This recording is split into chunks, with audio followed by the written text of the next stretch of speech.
with BEATBREAK coming back for a second week, and let's face it, that's how generally serialized animes work.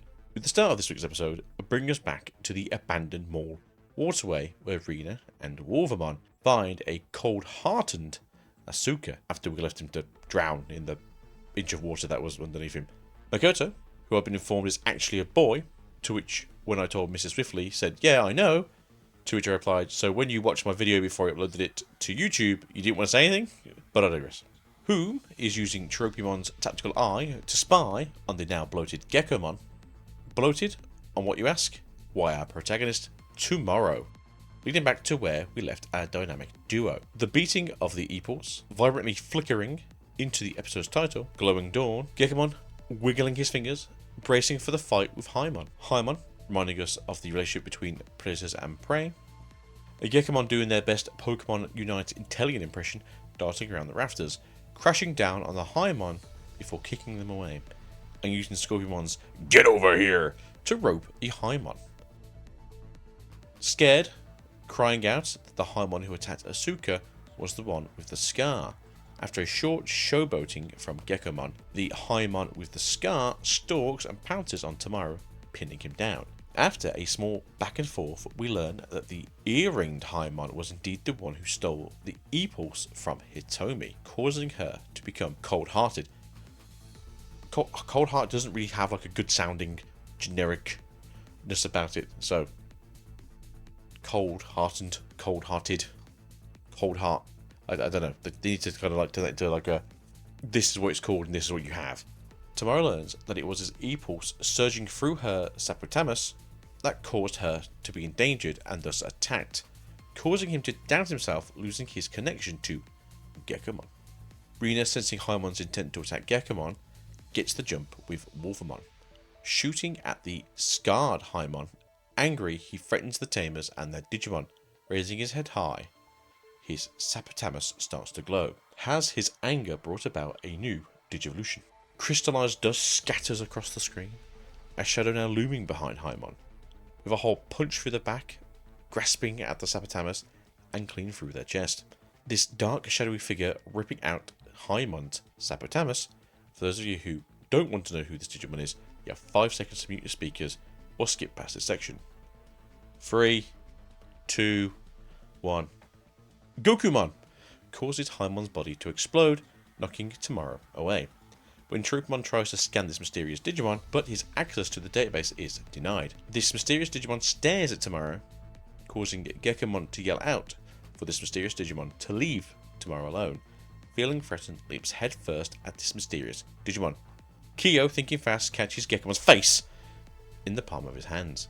Kyo asks for the Saputamus back, which we'll learn more about how they function as this episode progresses. The shadowy Digimon refers to Kyo by his full name, knowing exactly who he is.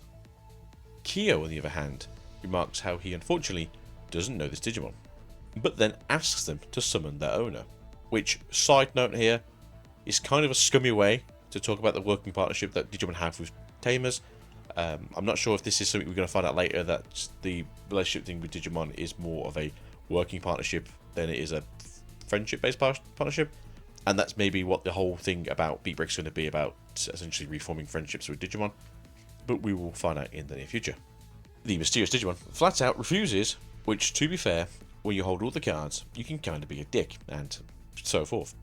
Kyo, who, just like myself, is a petty bitch, and had Master Morimon ready to shank the mysterious Digimon in the back, with a well-timed block, causing the pressure from both the block and the attack from Master Morimon to cause a minor fissure, finally tearing down the abandoned mall that we've so come to love in these last 12 minutes of these both episodes.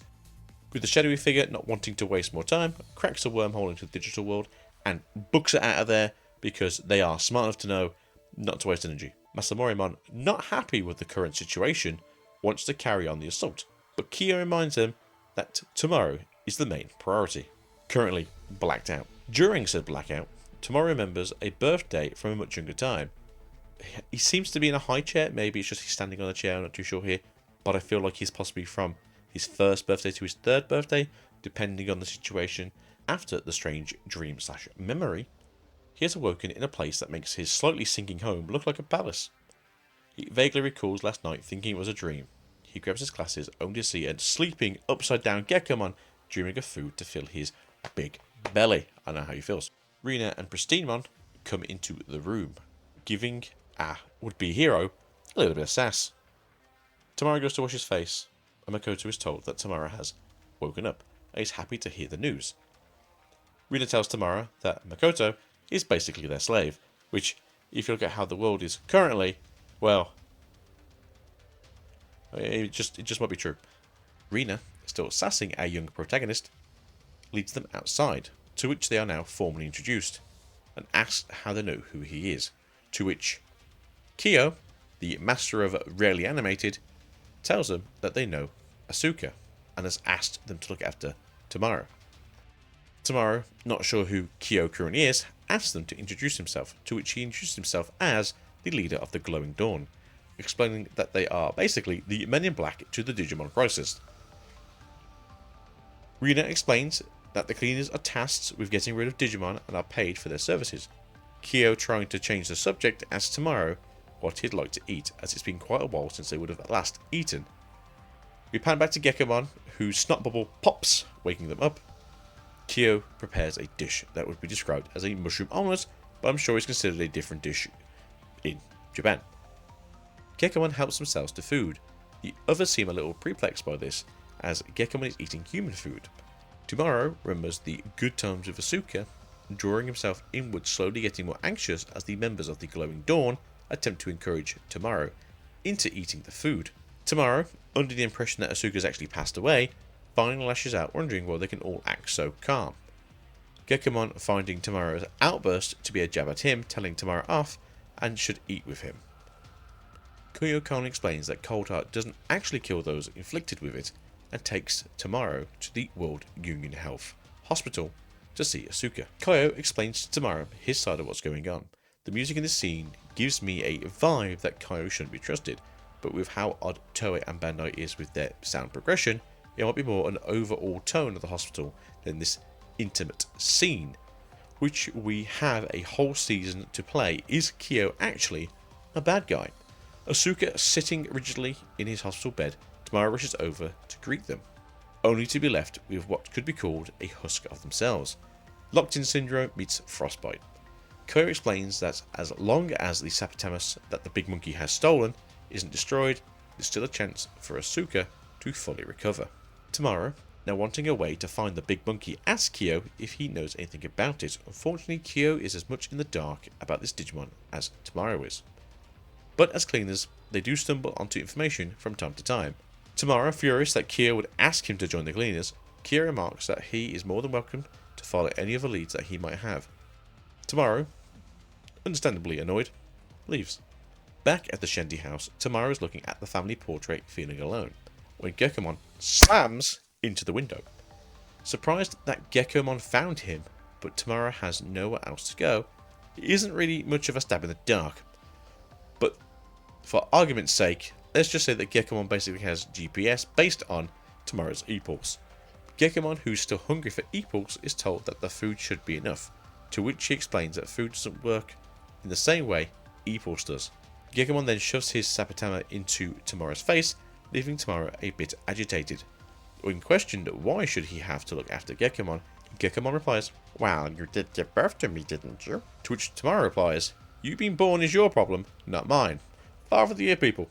Gekomon reminds Tamara that he in fact saved his life, which I don't think he actually did. I'm pretty sure Gecko wasn't going to 2v1 the Haimon brothers, but let Gekomon think he could. Tamara reminds Gecko he never asked him for help, which then annoys Gekomon. Out of nowhere, a tiny mushroom appears, covering the house in spores.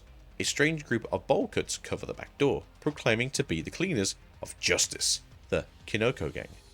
Annoyed by Tamara's lack of understanding, which when you think about how Digimon is a big secret in this world, makes perfect sense to why he doesn't know what's going on, explains to Tamara how Sapatamuses who birth Digimon into this world are given a chance to be handed over, and if they aren't, become wanted fugitives by the Ministry of Civil Protection. As Gekomon isn't considered a threat and is a newborn baby, is only given a bounty of 500 credits, which I would presume is 500 yen, which works out to be about £3. I'm sure we'll learn more about the economy as we go along with the series. Mushroomon then throws a poisonous mushroom into Tomorrow's house, leaving a big purple ball of poisonous spores. A Gekomon left paralysed by these spores, Tomorrow grabs them and books it out of the house, because he's not that bad. Maybe he is Father of the Year, who knows. Gekomon, surprised by Tomorrow's help, learns that Tomorrow doesn't really care what happens to Gekomon, but he wouldn't feel right just straight up abandoning them in the house. Gekomon, having now recovered from the surprise spore attack, wants to go on the offensive, giving their Sapotamus to Tamara to supercharge them. Tamara finally gives in and powers up the Sapotamus, referring to Gekomon as Eluders once more. Gekomon reminds them that they are Gekomon, you know. So apparently Gekomon's from Yorkshire, so fun local facts for people who aren't from the UK. Launching their tongue at one of the Mushroomon to grab it and spin them straight back into the second Mushroomon, causing them to slam straight off screen. With only Shambomon left, who is a champion/adult level Digimon, should have the edge over Gekomon.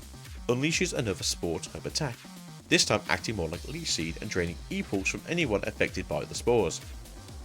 Just as Shambomon gets ready to drain all of the E-Pulse, Tropy flutters by and attacks them with a supersonic attack. While distracted, Wolvermon jumps in with a Tomboy Blaze, burning the spores away. Rena, giving Tomorrow a little bit more sass, tells Tomorrow they came looking for him as he didn't return to the hideout, and Kyo was worried about him. Once the Kanoko gang overheard Kyo's name being spoken, apologises for the misunderstanding and hightail it out of there. Makoto explains that becoming a cleaner will get the Ministry of Protection off of his back. Gekomon is still starving to death. Kyo, happy to see everyone has returned, brings out dinner, which is a mushroom cooked in butter with soy sauce, with spaghettis as the main form of carbohydrates. Kyo reminds Tomorrow that he'll need to eat to stay alive if he wants to bring Asuka back to his former glory. I think episode 2 was pretty good. So I will say that if you aren't really into like the whole franchise of what's going on with Digimon, it does seem that they really want to bring about the like Chinese realm of Digimon into this, which has been a big thing for the last couple of years. I think New Century is the app game they've got currently going on, which is like the China only Digimon game.